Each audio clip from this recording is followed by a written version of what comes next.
رمضان کے آتے ہی افطار و سحور کا ذکر شروع ہو جاتا ہے اور دنیا بھر میں رہنے والے مسلمان رمضان کے مبارک مہینے کا احترام کرتے ہوئے روزہ رکھتے ہیں اور خواتین روزہ داری کے ساتھ افطار کے اہتمام میں مصروف ہو جاتی ہیں۔ دنیا بھر میں افطار کے مختلف مناظر ہوتے ہیں۔ آئیے دنیا کے چند اہم اسلامی ممالک کے افطار پر نظر ڈالتے ہیں۔ سب سے پہلے ذکر اس مقدس شہر کا جو مکہ شریف کہلاتا ہے۔ رمضان کی آمد کے ساتھ ہی مکہ میں زائرین کی تعداد بڑھنا شروع ہوتی ہے اور لوگ کعبے کے سامنے بیٹھ کر روزہ افطار کرنا زندگی کا سب سے بڑا لمحہ سمجھتے ہیں۔ مکہ میں بچھائے جانے والے دسترخوان کی لمبائی 12 کلومیٹر ہے جو کعبے کے گرد لگایا جاتا ہے اور جہاں روزانہ لاکھوں روزہ دار افطار کرتے ہیں۔ ایک اندازے کے مطابق ان پر 10 لاکھ سعودی ریال صرف ہوتے ہیں۔ یہ دنیا کی سب سے بڑی افطاری ہے جو صرف 10 منٹ میں سمٹ جاتی ہے اور فرش دھل کر صاف ہو جاتا ہے۔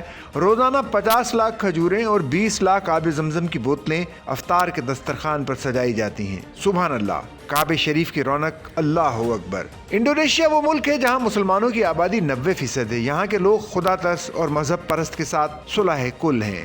انڈونیشیا میں افطار کرنے کو بربو کا پواسا کہتے ہیں۔ شام ہوتے ہی انڈونیشیا میں زندگی کی لہر دوڑ جاتی ہے۔ روشنی سے شہر جگمگا اٹھتے ہیں اور بازاروں کی رونق دوبالا ہو جاتی ہے۔ یہاں پر بھی لوگ عام طور پر کھجور سے افطار کرتے ہیں۔ اس کے علاوہ کسی میٹھی نرم چیز سے بھی افطار شروع کرتے ہیں تاکہ دن بھر چاقو چوبند رہیں۔ کھجور کے ساتھ ہی اونڈے کی گولیاں کھائی جاتی ہیں۔ یہ وہاں رمضان کی خاص الخاص غذا کہی جاتی ہے۔ پاندان کے پتے جو کیوڑے کے پتے کے مشابہ ہیں کو پیس کر اس میں کھجور کا شیرہ ملا کر چھوٹی چھوٹی گولیاں بنائی جاتی ہیں اور اس پر تازہ ناریل کے تراشے چھڑک دیے جاتے ہیں۔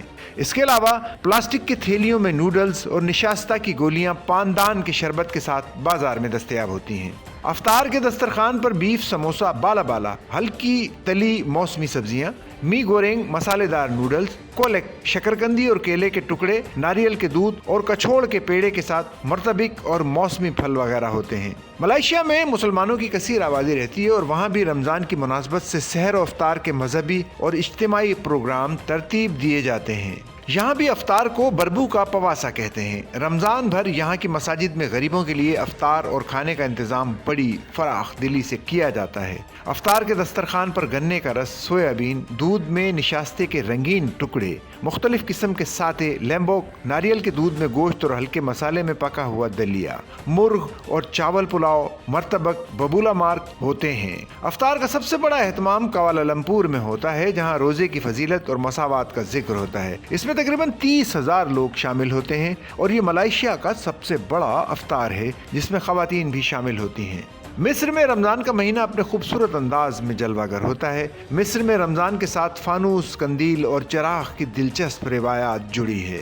مصر میں افطار کے تھال سجائے جاتے ہیں تاکہ ہر شخص ہر طرح کی غذا کا لطف اٹھا سکے۔ کھجور کے ساتھ خشک میوے، انجیر اور کشمش، زرد آلو کے سلاد، رمضان کا مخصوص شربت امر الدین کونافہ وہاں افطار کی خاص ڈش ہیں۔ کہا جاتا ہے کہ اس کی ایجاد ایک ڈاکٹر نے کی تھی۔